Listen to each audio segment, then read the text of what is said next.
हाय दोस्तों, मैं विकास Barnwal property plaza से। अभी जो मैं प्रॉपर्टी आपको शो करने जा रहा हूँ ये 3 BHK का फ्लैट है। वैसे इस बिल्डिंग में 1, 2 and 3 BHK, 1 BHK, 2 BHK, 3 BHK 3 type का कॉन्फ़िगरेशन है। रोमेल ग्रुप डेवलपर है और प्रोजेक्ट का नाम है रोमेल ऑर्बिस। ये अंधेरी ईस्ट में शेरे पंजाब के बिल्कुल पास में बना रहे हैं। हाईवे से हार्डली आप देखें तो 500 मीटर के डिस्टेंस पे है और इसमें 1 BHK का एरिया लगभग 425 स्क्वायर फुट का है। 2 BHK 600 से 650 स्क्वायर फुट के बीच में 3 टाइप के हैं, 3 साइज के हैं और 3 BHK 858 यानी 858 स्क्वायर फुट का है और 20 माले का 2 विंग का कॉम्प्लेक्स है। सभी मॉडर्न एमिनिटीज के साथ में ये बना रहे हैं।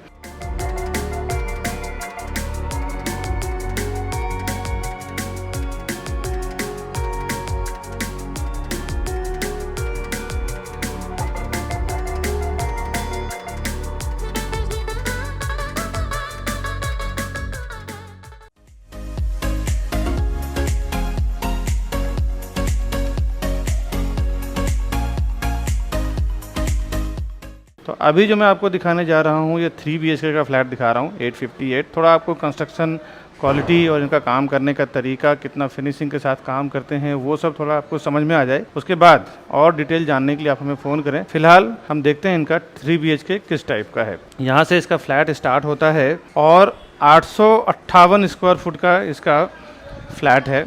ये आपको एक लिविंग एरिया मिल रहा है। यहाँ से सीलिंग का जो हाइट दिया हुआ है, एक बार आप देख लें, सीलिंग का हाइट भी इतना प्रॉपर दिया हुआ है कि जनरली जो बिल्डिंग में डाउन रहता है वो भी इन्होंने अच्छी तरह से कवर किया हुआ है। और ये जो ओपन स्पेस आप देख रहे हैं यहाँ पे डबल हाइटेड यानी 25 फुट के हाइट का आपको एंट्रेंस लॉबी आएगा, मेन एंट्रेंस आएगा जो अभी अंडर कंस्ट्रक्शन है। मैं आपको विंडो के साइड से एक बार दिखाता हूँ कि स्ट्रक्चर लिविंग डाइनिंग का कैसा है। इस तरफ आपका डाइनिंग टेबल का लोकेशन है। डाइनिंग टेबल फिलहाल तो आप देख रहे हैं कि 5 टेबल रखा हुआ है। यहाँ पे आप 7 से 8 टेबल का भी डाइनिंग लगा सकते हैं। और जब आप हॉल में एंट्री करेंगे तो फर्स्ट इनका पहला जो बेडरूम है, master bedroom, right hand side पे है और इसकी साइज काफ़ी बढ़िया दिया हुआ है। आप कैमरे में जो मैं आपको दिखाने की कोशिश कर रहा हूँ इससे आप समझ पा रहे होंगे कि एक 6x6 का बेड रखने के बाद स्टडी टेबल, इस तरफ इसका स्टडी टेबल है, इस तरफ इसका ड्रेसिंग टेबल है, उधर भी आप देखें तो साइड टेबल है, टीवी यूनिट है। सब कुछ लगाने के बाद भी एक अच्छा खासा 4 से 5 फुट का जगह आपको बेडरूम में मूवमेंट करने के लिए मिल रहा है। उसके बाद वार्डरोब को जो इन्होंने जगह दिया हुआ है, दीवार के अंदर ही वार्डरोब का जगह इन्होंने दे दिया है ताकि बाहर अगर आप वार्डरोब बनाते हैं तो 2 से 2.5 फुट का जगह आपका बेडरूम का वो अपने अंदर ले लेता है। तो इससे बढ़िया इन्होंने आइडिया क्या लगाया कि वॉल के अंदर ही वार्डरोब का जगह दे दिया है ताकि आपका पूरा बेडरूम फ्री हो जाए। उसके बाद ये इसका वॉशरूम है मास्टर बेडरूम का। लास्ट में इन्होंने बाथ एरिया को कांच में पार्टीशन में कवर किया हुआ है और बीच में कमोड दिया हुआ है और स्टार्ट में इसका बेसिन दिया हुआ है। तो ये जो आइडिया ये काफ़ी बढ़िया है कि लास्ट में बाथ एरिया को इन्होंने कवर कर दिया है तो पानी वगैरह के छींटे पूरे बाथरूम को गंदा ना करे। और ये इसका वॉशरूम है। उसके बाद मैं आगे आपको दिखाता हूँ 2 बेडरूम और किचन किस टाइप का है। यहाँ से पूरे सीलिंग वगैरह आप, ये जो फ्लैट है ना ये एक सैम्पल फ्लैट टाइप का बना हुआ है। ये एक्चुअल फ्लैट है बट फर्निश्ड करके दिखाया है इन्होंने कि फर्नीचर करने के बाद किस टाइप का आपका फ्लैट का कितना स्पेस बनता है, क्या बनता है वो। अभी मैं थोड़ी देर में आपको वैकेंट फ्लैट भी दिखाता हूँ। और आगे जब आते हैं तो ये पूरा पैसेज एरिया है और पहला आपको किचन मिलता है। किचन में गैस प्लेटफॉर्म, सर्विस प्लेटफॉर्म मिल रहा है। एंड में यहाँ पे फ्रंट लोडिंग वॉशिंग मशीन का जगह दिया हुआ है। तो अगर ये प्लेटफॉर्म अगर आपको टॉप लोडिंग रखना है तो ये प्लेटफॉर्म यहाँ से निकलवा के थोड़ी जगह बना के यहाँ पे आप टॉप लोडिंग वॉशिंग मशीन भी रख सकते हैं। साथ ही साथ यहाँ जो हाइट वगैरह देख रहे हैं किचन का वो सेम आपको मिलने वाला है। एक बार मैं विंडो के साइड से आपको दिखाता हूँ। स्टार्ट में आपको फ्रिज का स्पेस दिया हुआ है राइट हैंड साइड पे किचन में। इसके बाद मैं आपको लेके चलता हूँ इसके कॉमन वॉशरूम में। ये इसका कॉमन वॉशरूम है जो आप देखें जनरली मास्टर बेडरूम में जो वॉशरूम दिया हुआ है इससे काफ़ी बड़ा साइज़ है। इसमें भी सेम पैटर्न इन्होंने यूज़ किया है। एंड में बाथ एरिया, कमोड एरिया और वॉश बेसिन। एक बार अंदर से आप देख लें। और अभी मैं इसका एक प्लस पॉइंट देखें कि जनरली किड्स बेडरूम हर एक प्रोजेक्ट में आपको छोटा देखने को मिलता है। यहाँ पे इन्होंने किड्स बेडरूम को भी काफ़ी बड़ा एक साइज दिया हुआ है जो अभी आप देखेंगे तो खुद ही समझ पाएंगे। ये इसका किड्स बेडरूम है। देखें तो प्रॉपर किड्स बेडरूम का साइज उतना ही बड़ा है जितना जनरली मास्टर बेडरूम का होता है। और यहाँ पे भी एक बेड रखा हुआ है, इस तरफ एक वार्डरोब बनाया हुआ है, इसके बावजूद भी एक अच्छा खासा स्पेस, ये स्टडी टेबल है। तो ये सब करने के बाद भी देखें तो ग्राउंड पर ठीक ठाक बहुत बढ़िया स्पेस आपको मिल रहा है। और आपको बता दूं कि विंडो से जो सामने आपको एक कुछ पेड़ और कुछ दिखाई दे रहा है, ये प्लॉट इनका ही है। और इन्होंने क्या किया है कि म्यूनसिपैलिटी हैंड ओवर किया है। म्यूनसिपैलिटी वहाँ पे अभी गार्डन का प्रोविज़न कर रही है, वो भी 4-6 महीने में काम स्टार्ट हो जाएगा। सामने आपको ब्यूटीफुल गार्डन देखने को मिलेगा जो बीएमसी द्वारा संचालित होगा। ये तो मैंने आपको एक मास्टर बेडरूम दिखाया। अभी मैं दूसरा एक मास्टर बेडरूम दिखाता हूँ कि 3 BHK के जनरली कॉन्सेप्ट में ऐसे ही होता है, 2 मास्टर बेडरूम और 1 कॉमन बेडरूम। ये इसका मास्टर बेडरूम है। यहाँ से जब आप एंट्री करेंगे तो आपको लेफ्ट हैंड साइड पे इसका वॉशरूम है। इसमें थोड़ा पैटर्न अलग किया हुआ है, राइट हैंड साइड पे कमोड दिया है, सामने बेसिन दिया है और लेफ्ट हैंड साइड पे इसका बाथ एरिया दिया हुआ है। उसके बाद ये पूरा बेडरूम का इसका एरिया है, सीलिंग विलिंग का हाइट अब सब देख लें। ये आपको रोड व्यू मिल रहा है। ये जो एरिया है ना, इसका नाम है इनकम टैक्स कॉलोनी, अंधेरी ईस्ट में आता है ये। और यहाँ पे भी सेम मैंने बताया आपको म्यूनसिपैलिटी का गार्डन सामने आने वाला है। और नीचे आपको हर एक बेडरूम में छज्जा मिलने वाला है, जहाँ पे आप एसी के आउटडोर और बाद में अगर सोसाइटी परमिशन देगी ओसी आने के बाद तो आप ग्रिल कवर करके उसको अंदर मर्ज कर सकते हैं, यूज़ कर सकते हैं। विंडो के साइड से मैं आपको दिखाऊँ तो ये इसका वार्डरोब है। तो वार्डरोब बनाने के बाद भी आप देखें तो अच्छा 3 से 4 फुट का जगह आपको मिलता है। TV unit, study table, side table, ये सब कुछ बनाने के बाद भी बहुत बढ़िया इन्होंने सेटअप और इनका डिज़ाइन काफ़ी अच्छा किया हुआ है। 3 BHK का जो रूम्स वगैरह दिया है वो उन्होंने, एक बार आपको मैं इस तरफ से इसका व्यू दिखाता हूँ। और ये इसका पैसेज बनने वाला है। वो पैसेज का थोड़ा स्ट्रक्चर आप देख लें। इस तरफ इसका एक स्टेयरकेस है, लास्ट में एंड में इसका 2 फ्लैट आने वाला है। एक लिफ्ट इसका इस तरफ आएगा। लिफ्ट का भी क्या फोटोग्राफ्स लगा हुआ है एक्चुअल, यहाँ पे जब आपको हैंडओवर करेंगे तो ये सब बन के रेडी मिलेगा। दूसरा लिफ्ट, इसमें 2 लिफ्ट और 2 स्टेयरकेस का प्रोविज़न किया हुआ है, क्योंकि आजकल जनरली जो 7 स्टोरी से ज़्यादा जो बिल्डिंग होती है उसमें अगर 2 स्टेयरकेस ना हो तो म्यूनसिपैलिटी ओसी नहीं देती है। तो इसके हिसाब से 2 लिफ्ट और 2 स्टेयरकेस का प्रोविज़न किया हुआ है इन्होंने। आगे मैं आपको दिखाता हूँ और क्या प्रॉपर्टी है इसमें। अभी मैं आपको रोमेल ऑर्विस का 2 BHK का प्रॉपर्टी दिखा रहा हूँ जो 650 स्क्वायर फुट के आसपास है लगभग। आइए देखते हैं 2 BHK यहाँ से स्टार्ट हो रहा है इसका। और मैं पूरा पहले लिविंग डाइनिंग दिखाता हूँ, उसके बाद मैं दोनों बेडरूम आपको दिखाऊंगा। ये आप देख सकते हैं स्टार्ट से पूरा हाइट वगैरह सेम यही रहेगा। स्क्वायर में इन्होंने दिया हुआ है लेकिन साइज काफ़ी बड़ा है। और ये रोड फेसिंग है, अंदर फेसिंग भी किया हुआ है। और मैं आपको विंडो के साइड से एक बार पूरे हॉल का व्यू दिखाता हूँ कि आप ये डिस्टेंस से आप समझ पा रहे होंगे कि इसकी साइज क्या है। आप एक तरफ इसका लिविंग और इस तरफ डाइनिंग बना सकते हैं। डाइनिंग इस तरफ क्यों मैं कह रहा हूँ, क्योंकि सामने आपको किचन आ रहा है। ये आप देखें, आपको किचन इस तरफ गैस प्लेटफॉर्म, इस तरफ सर्विस प्लेटफॉर्म, एंड में आप फ्रंट लोडिंग या टॉप लोडिंग वॉशिंग मशीन रख सकते हैं।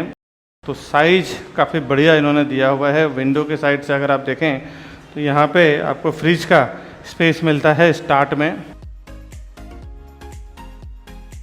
ये तो मैंने आपको किचन और लिविंग डाइनिंग दिखाया। एंट्री के बाद राइट हैंड साइड पे आपको एक बेडरूम मिलता है। पहले मैं बेडरूम का साइज आपको दिखाता हूँ, क्या लेंथ है इसका। ये इसका आप देखते हैं बड़ा सा बेडरूम, काफ़ी बढ़िया इन्होंने प्रोविज़न किया हुआ है। साथ ही साथ सब में जो रेड कलर का पाइप, विंडो साइड से आप देख लें, विंडो साइड का रेड कलर का जो आप पाइप देख रहे हैं, ये इन्होंने फायर फाइटिंग का सिस्टम, NOC वगैरह सब कुछ लिया, फायर फाइटिंग का प्रॉपर इंस्टॉलेशन किया हुआ है। और जो कंपलसरी हो जाता है by the rule of BMC। अभी इसका मास्टर बेडरूम है ये, इसका आप अंदर से वॉशरूम देख लें। ये जो मैं आपको फ्लैट दिखा रहा हूँ, ये इसका एक्चुअल जो ये हैंडओवर करेंगे वो प्रॉपर्टी है। जो आपको क्या क्या आएगा, वो जो अभी आपने देखा 3 BHK, वो तो एक सैम्पल डेमो फ्लैट के तौर पे था कि किस तरह से आप बना सकते हैं, कितना आपको स्पेस मिलता है यूज़ करने के लिए, उसके हिसाब से। और अभी मैं आपको मास्टर बेडरूम, हॉल और किचन दिखाया। यहाँ से आप जब आगे बढ़ते हैं तो आपको ये कॉमन वॉशरूम, एंड में बाथ एरिया, कमोड, बेसिन, ये सब आपको जगुआर का सब फिटिंग करके दे रहे हैं। एक बार अंदर से पूरा इनको बाथरूम। अभी मैं आपको कॉमन बेडरूम दिखा रहा हूँ कि यहाँ से इसका कॉमन बेडरूम स्टार्ट हो रहा है। कॉमन बेडरूम मास्टर बेडरूम में कुछ ज़्यादा फ़र्क नहीं है, मुश्किल से 1 फुट का फ़र्क है। आप देखें तो कॉमन बेडरूम का साइज़ भी इन्होंने बहुत ही बढ़िया दिया हुआ है। और सारे हॉल, बेडरूम, किचन में इन्होंने फायर फाइटिंग का पाइप दिया हुआ है, जिससे इन फ्यूचर कभी कोई प्रॉब्लम ना आए। तो ये पूरे इसका बेडरूम का है। एक बार बाहर का व्यू, और छज्जा भी सब में दिया हुआ है। इनकम टैक्स कॉलोनी अंधेरी में काफ़ी फेमस एरिया है एक, जो शेर पंजाब के बिल्कुल बगल में ही है। इसके बाद मैं आपको पूरा 2 BHK दिखाया। मैंने 2 BHK और 3 BHK का फ्लैट आपको दिखाया है। 1 BHK का इसमें 450 यानी 426 स्क्वायर फुट का इसका कारपेट एरिया है। रेरा कारपेट की बात कर रहा हूँ, तो कारपेट के मामले में भी काफ़ी अच्छा ये दे रहे हैं। और बाकी तो सब मैंने डिटेल बताया ही है। और कुछ अगर आप जानना चाहें, और एक बार बता दूं दोस्तों, ये कि 2023 में दिसंबर के पहले पहले आपको पोजीशन मिल जाएगा, बिकॉज बिल्डिंग पूरी रेडी हो चुका है। इसमें ज़्यादा कुछ काम नहीं रहा है, कुछ यूनिट्स ही बचे हुए हैं। तो अगर आप इस एरिया में इंटरेस्टेड हैं तो आप ज़रूर फ़ोन करें फ्लैट खरीदने के लिए। तो उसमें मैं और मेरी सेल्स टीम आपकी पूरी हेल्प करेगी प्रॉपर्टी परचेस करने में। दोस्तों ये पूरा आप देख सकते हैं, मैं जहाँ पे खड़ा हूँ, ये चारों बाजू बिल्डिंग है और बीच में जो 3000 स्क्वायर फुट का स्पेस है, यहाँ पे किड्स प्ले एरिया, बच्चों की जो एक्टिविटी है वो, प्लस कुछ सीनियर सिटीजन एरिया आने वाला है। और ये जितने आपको पाइप वगैरह दिख रहा है, ये सब ये लोग कवर कर डालेंगे। यहाँ पे कुछ रहेगा नहीं। नीट एंड क्लीन करके, फ्लोर लगा के, बहुत ही ब्यूटीफुल तरीके से डेकोरेट करके फिर ये आपको देने वाले हैं। यहाँ पे कुछ भी ये जो आसपास आपको दिख रहा है, ये सब कुछ भी दिखेगा नहीं। ये पूरा कवर करके आएगा, नीचे मैट लगा के, रबर मैट लगा के, किड्स प्ले एरिया बना के फिर आपको देने वाले हैं। अभी मैं रोमेल ऑर्विस का आपको मेन रोड और जो कंस्ट्रक्शन एलिवेशन जो रेडी हो गया है वो मैं दिखाता हूँ। ये इसका मेन रोड है, यहाँ से ये एलिवेशन इसका रेडी हो चुका है। ये इसका कंस्ट्रक्शन आप देख सकते हैं। एक विंग का रेडी हो गया है, एक विंग का 18th स्लैब रेडी हो गया है, 18 माला बन गया है, एक का 20 माला बन गया है। अभी अपन खड़े हैं रोमेल ऑर्विस के 12th फ्लोर पे, बट आप 3 से 4 फ्लोर के ऊपर जब प्रॉपर्टी खरीदते हैं तो ऑलमोस्ट आपको पूरा ओपन व्यू मिलता है। 12वें माले से आप देखें तो महाकाली कैव्स और सामने का जो व्यू है वेस्ट ओपन। और इनमें एक बहुत बढ़िया चीज़ किया है इन्होंने कि एयर वेंटिलेशन के लिए विंडोज़ वगैरह पैसेज में भी दिया हुआ है।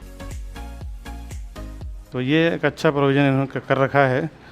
और रोमेल ग्रुप जो हैं ये काफ़ी एक अच्छे एक्सपीरियंस्ड डेवलपर हैं। इनके कुछ करीबन, मैं जो काम कर रहा हूँ, करीबन 10 से 12 प्रोजेक्ट मैं कर रहा हूँ, जिसमें रोमेल दीवा, रोमेल सीरीन, रोमेल एथर, अभी जो मैं खड़ा हूँ रोमेल ऑर्विस पे, तो ऐसे कई इन्होंने प्रीमियम प्रोजेक्ट बनाया है। और जहाँ पे भी इन्होंने काम किया ना, सारे कस्टमर इनसे सेटिस्फाइड हैं, कहीं पे कोई कंप्लेन नहीं है। इनके जितने सेल्स हो गए या आर्किटेक्चर टीम है, कॉन्ट्रैक्टर टीम है, सब इनके इन हाउस टीम है, कहीं बाहर से ये लोग कॉन्ट्रैक्ट देते नहीं है। तो इनका खुद का काम करने का कॉन्फिडेंस के कारण ही ये टाइम पे डिलीवर कर पाते हैं और सब चीज़ें पब्लिक को टाइम टू टाइम दे पाते हैं। दोस्तों डिस्क्रिप्शन में डालूंगा ही। तो आज जो मैं प्रोजेक्ट की बात करने वाला हूँ रोमेल ऑर्विस का, इसका लोकेशन है अंधेरी ईस्ट में, शिवाजी नगर शंकरवाड़ी का जो एरिया है वहाँ पे बन रहा है। ये हाईवे से पास में है। और इस पर्टिकुलर प्रोजेक्ट की बात करें रोमेल ऑर्विस का, तो इसमें 1 एकड़ का लैंड एरिया है, फ्री होल्ड लैंड है, 20 माले का टावर है, 2 विंग की सोसाइटी है इसकी, ए एंड बी। हर एक फ्लोर पे अलग अलग 2 विंग्स है ना, तो एक में 4 फ्लैट, एक में 5 फ्लैट है, 2 हाई स्पीड लिफ्ट, 2 स्टेयरकेस है। और ज़्यादातर ये जो लोकेशन है ना अंधेरी का, सेंटा क्रूज का, विले पार्ले का, यहाँ पे 18-20 माले से ज़्यादा परमिशन ईस्ट में मिलता नहीं है, क्योंकि पास में एयरपोर्ट है, तो एरोप्लेन का आना जाना रहता है। उसके हिसाब से एयरपोर्ट अथॉरिटी ऑफ इंडिया यानी AAI से इनको NOC नहीं मिलता है हाई राइज टावर बनाने के लिए। एमिनिटीज इसमें ग्राउंड फ्लोर पे दिया हुआ है और 20 लेवल यानी 20 माले के टॉप फ्लोर पे दिया हुआ है। और सेपरेट इसमें 20 माले का रोबोटिक कार पार्किंग टावर है, जिसमें आपका कार ऑटोमेटिक पार्क होता है, आप जाके खाली नीचे पार्क करना होता है। रेसिडेंशियल इसका स्टार्ट हो रहा है 1st फ्लोर से। और रेरा में अगर आप देखना चाहते हैं तो इसका महारेरा नंबर है P5180023625। दोस्तों किसी भी अंडर कंस्ट्रक्शन प्रोजेक्ट में अगर आप प्रॉपर्टी खरीदने जाते हैं ना, तो आपको रेरा के वेबसाइट पे एक बार तो विजिट जरूर करना चाहिए। कोई भी सीपी या कोई ब्रोकर या कोई डीलर या आपके कोई पहचान वाले कुछ बताते हैं ना, तो कुछ भी बताते हैं वो अपने लेवल पे बताते हैं, लेकिन रेरा जो आपको इन्फॉर्म देता है ना, तुम एक्चुअल इन्फॉर्मेशन आपको देता है। तो आप जरूर रेरा के वेबसाइट पे जाइए, इस नंबर के थ्रू देखिए। रेरा में पोजीशन इसका मार्च 2025 में है और बिल्डर का पोजीशन अक्टूबर 2023 में है, क्योंकि बिल्डर एक्स्ट्रा परमिशन लेके चलते हैं बट वो जल्द से जल्द बना के देने की कोशिश करते हैं, बिकॉज आप जो पेमेंट देते हैं ना वो रेरा के एस्क्रो अकाउंट में रहता है। जब तक वो पोजीशन देंगे नहीं तब तक रेरा यानी गवर्नमेंट उनको पैसा देती नहीं है। पूरा 70% पैसा तो उनका रेरा में ही स्टक रहता है। सीसी रिसीव्ड हो चुका है। फॉरेस्ट एंड सिटी व्यू का फ्लैट है इसका। बैक साइड में आपको फॉरेस्ट दिखता है और फ्रंट साइड में आपको सिटी का व्यू मिलता है। ज़्यादातर हिंदू लोकेलिटी के लोग हैं, Hindu and Cosmo. Construction stage इसका काफ़ी एक 50% तक तो बन ही चुका है और सभी बैंकों से भी अप्रूव्ड है, क्योंकि टाइटल क्लियर है तो कोई भी बैंक आपको इजीली लोन दे देगी। जहाँ पे भी आपका सर्विस अकाउंट हो, बिजनेस अकाउंट हो, वैसे तो हम लोग भी लोन आपको करवाते हैं। अगर आप हमसे प्रॉपर्टी लेते हैं तो हमारी टीम भी आपको लोन करने में पूरी हेल्प करती है। Best rate of interest, no processing charge में। कॉन्फ़िगरेशन इसमें 1 BHK, 2 BHK, 3 BHK भी है, तो उस पर मैं आता हूँ थोड़ी देर में साइजिंग और प्राइजिंग में। इसके कुछ एमिनिटीज़ हैं: swimming pool, club house, Zumba studio, fitness centre, yoga room, steam room, massage room with spa, dance floor, party lounge, open air screen zone, fun and games zone, senior citizen lounge, ऐसे अलग अलग इनके काफ़ी सारे amenities है। और सबसे बड़ा अट्रैक्शन है कि जुहू बीच, वेस्टर्न एक्सप्रेस हाईवे, नियर मोगरा मेट्रो स्टेशन, ये सब बिल्कुल पास में है यहाँ से। कुछ कनेक्टिविटी में आपको बता दूं, इधर Megawadi police station, RJMDS English school, Swami Vivekananda high school, Tolani college of commerce. बाकी आप 2 से 5 मिनट के अंदर वेजिटेबल मार्केट, सुपर मार्केट सब आप टच कर जाते हैं। 10 मिनट में आप रेलवे स्टेशन टच कर जाते हैं, मिनट में आप एयरपोर्ट टच कर जाते हैं, मॉल, थिएटर। अब आते हैं इसके साइज और प्राइजिंग पे। 1 BHK में कारपेट एरिया इसका 426 स्क्वायर फुट का है। 426 स्क्वायर फुट का 1 BHK कारपेट एरिया है, जिसकी प्राइजिंग 98 to 10 CR यानी 98 लाख से 1 करोड़ 10 लाख के बीच में है। 2 BHK इसमें 3 टाइप के हैं: 615, 620, 635, 615, 620 एंड 635। 3 साइज में इसके 2 BHK हैं, जिसकी price 1.50 CR to 1.75 CR, 1 crore 50 lakh से लेके 1 करोड़ 75 लाख के बीच में है। 3 BHK का कारपेट एरिया 858 यानी 858 स्क्वायर फुट का है, जिसकी प्राइजिंग 2 करोड़ से लेके 2 करोड़ 30 लाख के बीच में है। ये मैं आपको एक टेंटेटिव प्राइस बता रहा हूँ, बिकॉज क्या है ना, फाइनल प्राइस हमें बताना अलाउ नहीं है हायर मैनेजमेंट की ओर से। तो हम लोग ने, मैंने आपको एक टेंटेटिवली आइडिया दिया है कि इतने प्राइस में आएगा।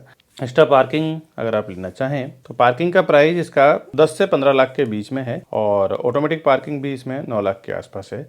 तो वो एक बैठ के हम उसमें अच्छा नेगोशिएट कर सकते हैं। स्टैम्प ड्यूटी, रजिस्ट्रेशन, GST ये सब इसका आपको अलग से आएगा। अभी जो मैंने प्राइस बताया है उसके ऊपर आएगा। ये तो मैंने आपको रोमेल ऑर्बिस का इन्फॉर्मेशन दिया है। आगे एक वीडियो है, उसमें आप टेक्निकल चीज़ों को समझ लें कि बिल्डर से डील करने के लिए आपको और क्या क्या चीज़ों की जरूरत पड़ती है। बहुत सारे लोग हमारे इस वीडियो को देखने के बाद डायरेक्ट चले जाते हैं प्रॉपर्टी खरीदने के लिए। उन्हें ऐसा लगता है कि मैं प्रॉपर्टी डायरेक्ट लूंगा तो हमारा ब्रोकरेज का फीस यानी CP जो चैनल पार्टनर होते हैं उसका ब्रोकरेज चार्ज बच जाएगा। दोस्तों आपको एक बार बता दूं, बिल्डर के पास इतना टाइम नहीं होता कि वो वहां पे बैठ के प्रोजेक्ट को बेचे। क्या क्या चीज़ों को वो इंक्लूड करते हैं जब कोई भी फाउंडेशन वो डालते हैं ना किसी प्रोजेक्ट का है, तो एक नई कंपनी बनाते हैं ज्वाइंट वेंचर में या फिर खुद की CA के द्वारा, और उसके बाद क्या क्या चीजें कैलकुलेट होता है एक प्रोजेक्ट को सेल करने के लिए, वो आज आप ध्यान से समझें। पहले तो लैंड का प्राइस कैलकुलेट होता है, उसके बाद जो CA के चार्जेस होते हैं, इंजीनियर का चार्जेस होता है, आर्किटेक्ट का चार्जेस होता है, साथ ही साथ ये सब होने के बाद फिर वो कंस्ट्रक्शन होगा, उसके लिए एक कॉन्ट्रैक्टर को कॉन्ट्रैक्ट दिया जाता है। चलो इस कंस्ट्रक्शन को, पूरे बिल्डिंग को कंप्लीट करेंगे और बना के उसको हैंडओवर। साथ ही साथ म्युनिसिपल कॉर्पोरेशन, MBMC होती है, BMC होता है, TMC होता है, कहीं ग्राम पंचायत होता है। तो ये चारों जो गवर्नमेंट बॉडी जहाँ पे काम करती है, गवर्नमेंट अथॉरिटी जहाँ पे काम करती है, वहाँ से परमिशन लिया जाता है। ये तो बेसिक बिल्डिंग और कंस्ट्रक्शन का खर्चा हो गया। इसके बाद ऑफलाइन मार्केटिंग, जो हाईवे पे होर्डिंग्स लगता है, बोर्ड लगता है उसका, पैम्पलेट्स होते हैं उसका, ब्राउसर होता है उसका। ऑनलाइन मार्केटिंग में जिसमें वेब पोर्टल्स होते हैं, जो प्रॉपर्टी पोर्टल्स होते हैं, जिसमें मैजिक ब्रिक, 99 एकड़ हाउसिंग, ये सब जो पोर्टल्स होते हैं। इसके बाद एजेंट मार्केटिंग की बात करता हूँ, जो रियल एस्टेट एजेंट यानी चैनल पार्टनर्स या प्रॉपर्टी डीलर्स को जो ब्रोकरेज दिया जाएगा, वो भी ये सारे प्राइस को इंक्लूड करके फिर डिसाइड होता है कि प्रोजेक्ट का पर स्क्वायर फुट प्राइस क्या होगा। बिल्डर पहले से ही सारे प्राइस को इंक्लूड करके फिर वो एक पर स्क्वायर फुट प्राइस बनाते हैं। इसके बाद जो वो सेल्स टीम हायर करते हैं, सेल्स टीम का भी जो 2 से 3 साल में क्या खर्च आएगा सेल्स टीम को लेके, एक 10 लोगों की या 8 लोगों की टीम होगी उस प्रोजेक्ट को बेचने में, उसका भी पूरा एक एक्सपेंस जोड़ दिया जाता है। पूरा एक्सपेंस जोड़ने के बाद पर स्क्वायर फुट प्राइस डिसाइड करते हैं, फिर मार्केट में लॉन्च करते हैं कि ये प्राइस में बेचना है। तो फ्रेंड्स, कहाँ से आपका प्राइस बचेगा ये आप एक कैलकुलेशन लगा सकते हैं। आप देखें कहीं कहीं पे सोल सेलिंग टीम नहीं होती और कहीं कहीं पे उनकी सेल्स टीम नहीं होती, तो किसी किसी को मैंडेट दे दिया जाता है कि भाई मैं 500 से 1000 फ्लैट का प्रोजेक्ट बना रहा हूँ, मेरा काम है बनाना और आपका काम है सेल करना। दोस्तों, उसमें ना एक अच्छा खासा पर स्क्वायर फुट पे कमाई होती है। 500-1000 रुपीज पर स्क्वायर फुट पे कमाई होती है मैंडेट टीम की। एक प्राइस डिसाइड होता है कि इतना बॉटम प्राइस आपका है, इसके ऊपर जो भी मैं प्राइस में सेल करूंगा पूरा का पूरा मेरा रहेगा। सपोज बिल्डर अगर 15,000 रुपया 15,000 रुपीज पर स्क्वायर फुट अगर प्राइस वो देता है सेल करने के लिए, और मैंडेट टीम जो होती है, सोल सेलिंग टीम जो होती है, अगर वो 16,000 रुपये पर स्क्वायर फुट में बेचती है तो 1000 रुपीज पर स्क्वायर फुट का उसको अलग से कमीशन बन जाता है। दोस्तों, तो ये कोई आपको नुकसान करने वाली चीज नहीं है। और सीपी के साथ जाने में क्या फायदा है आपको, फर्स्ट टाइम जब विजिट करते हैं ना बिल्डर के प्रोजेक्ट पे, उसी टाइम आप सीपी को साथ में लेके जाएं। नहीं तो कई बार ऐसा मैंने देखा है प्रैक्टिकल की, विकास जी मैंने जाके वहां पे विजिट किया है, अब आप बताइए प्राइसिंग में क्या करा पाएंगे। इस चीज को देख के दोस्तों मैंने कई बार देखा है कि एक बार जब आप बिल्डर के सिस्टम में एंटर कर जाते हैं, उनके सॉफ्टवेयर पे आपका नाम, आपका कॉन्टैक्ट नंबर जब एक बार रजिस्टर हो जाता है तो आप तकरीबन 3 से 6 महीने के लिए आप उनके साथ लॉक हो जाते हैं।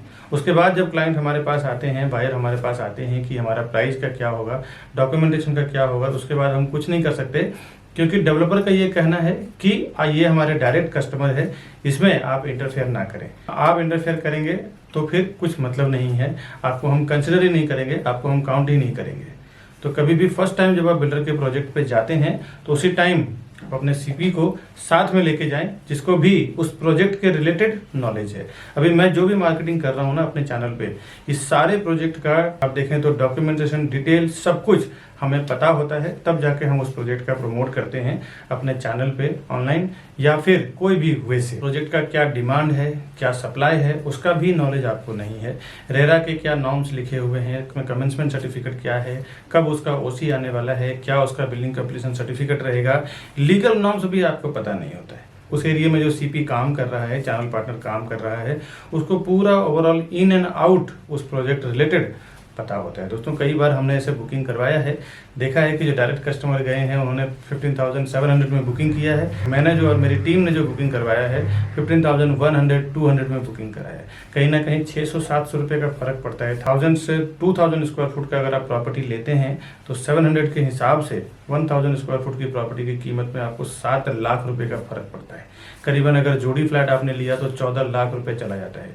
ये प्रॉपर्टी का मामला है दोस्तों, यहाँ पे ना 2-5 हजार 10 हजार का गेम नहीं होता। अगर थोड़ी सी चीजें आपको पता ना हो ना तो सीधे सीधे 10-15 लाख रुपए आप ज्यादा से ज्यादा दे के आ जाते हैं।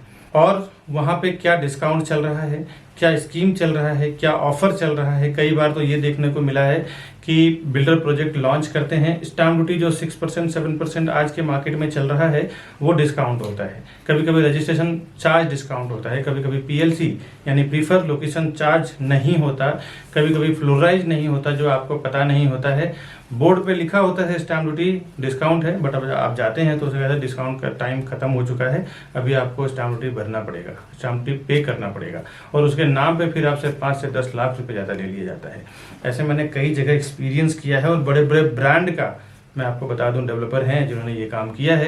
मैं ब्रांड का नाम नहीं लेना चाहता ऑनलाइन, नहीं तो मेरे ऊपर काफ़ी रिस्क हो चुके, काफ़ी सारे केसेस भी चल रहे हैं, तो मैं ब्रांड का नाम तो नहीं लेना चाहता, लेकिन जनरल सी बात बता दूं, बड़े बड़े ब्रांडेड डेवलपर की बात कर रहा हूँ जिन्होंने स्टैम्प ड्यूटी डिस्काउंट बोल के कस्टमर से स्टैम्प ड्यूटी का पैसा ले लिया, फ्लोराइज ले लिया और पीएलसी के नाम पे 4-4 5-5 लाख रुपया ले लेते हैं ये कि भाई हम आपको फॉरेस्ट फेसिंग में देंगे तो 5 लाख रुपए एक्स्ट्रा लेंगे, हाईवे फेसिंग में देंगे तो नॉर्मल प्राइस में सेल करेंगे। जो कोई इन्वेस्टर्स होते हैं ना वो जानते हैं एक प्रोफेशनल्स की कीमत। कई बार मेरे जो इन्वेस्टर्स हैं, एनआरआईस हैं, अब्रॉड के हैं या इंडियंस हैं, तो वो कहीं भी ऑफलाइन ऑनलाइन उनको इन्फॉर्मेशन मिलता है प्रोजेक्ट का, तो वो सामने से आके एक बार कांटेक्ट करेंगे कि विकास जी हमने ये प्रॉपर्टी देखा है, आप या फिर आपका कोई सेल्स पार्टनर हो हमारे साथ चलो, हमें वो प्रॉपर्टी परचेस करना है। क्योंकि उनको पता होता है कि एक प्रोफेशनल पर्सन जो हमेशा उस काम को लेके प्रैक्टिस कर रहा है, उसको जो नॉलेज है, उसको जो एक्सपीरियंस है, वो नॉलेज एक्सपीरियंस के साथ काम करेगा।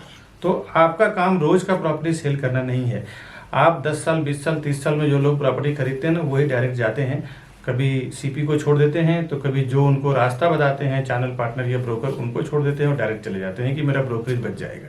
दोस्तों, जो हर 2 साल 3 साल में पैसे इन्वेस्टमेंट करते हैं, प्रॉपर्टी में ट्रेडिंग करते हैं, उनका पर्सनली एक सीपी या ब्रोकर या प्रॉपर्टी डीलर होता है, जिसको वो हर प्रोजेक्ट पे लेके जाते हैं, वहाँ पे जाके वेरीफाई करवाते हैं, एक प्रॉपर डॉक्यूमेंटेशन चेक करवाते हैं, उनको सामने से ब्रोकरेज भी देते हैं, क्योंकि उन्हें पता है कि एक प्रोफेशनल पर्सन जो है वो अपने प्रोफेशन में एक्सपर्ट है, उसको साथ में देना बहुत ज़रूरी है। ये नए लोग जो 10-20 साल 30 साल में जीवन में 1-2 बार प्रॉपर्टी खरीदते हैं ना, वही इस टाइप का काम करते हैं कि मैं प्रोजेक्ट पे जाऊं और हमारा ब्रोकरेज बच जाएगा, उसको क्रॉस कर दूं। ये सब कभी ना करें, बहुत सारे नुकसान से आप बच जाएंगे, आपको बहुत बेनिफिट होगा सीपी के साथ जाने में। आप ज़्यादा से ज़्यादा 1, 2 या 3 प्रॉपर्टी खरीदते हैं।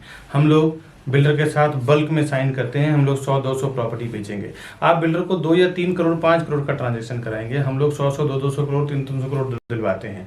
आप एक जनरल सी बात सोचो दोस्तों, बिजनेस माइंडेड लोग, जो ज़्यादा पैसा देता है ना, उसका ज़्यादा वैल्यू होता है। अगर हम 200 करोड़ 300 करोड़ बिल्डर को देने का कमिटमेंट कर रहे हैं, आप 1-2 करोड़ का अगर देने का कमिटमेंट कर रहे हैं, तो आप वो हमें ज़्यादा एंटरटेन करेगा या आपको ज़्यादा एंटरटेन करेगा, ये आप समझने की कोशिश करें।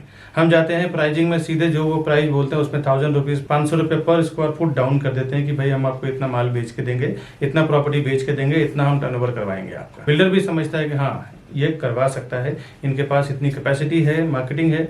वो जो बेनिफिट होता है ना हमें बल्क में बेचने के लिए, वो हम अपने कस्टमर्स को ले जाके देते हैं। दोस्तों, एक बात बता दूं, कोई भी डेवलपर, कोई भी बिल्डर हमें कुछ फ्री में नहीं देने वाला है। हम पूरा का पूरा टीम जो हमारी काम करती है, वो कस्टमर के फेवर में काम करती है।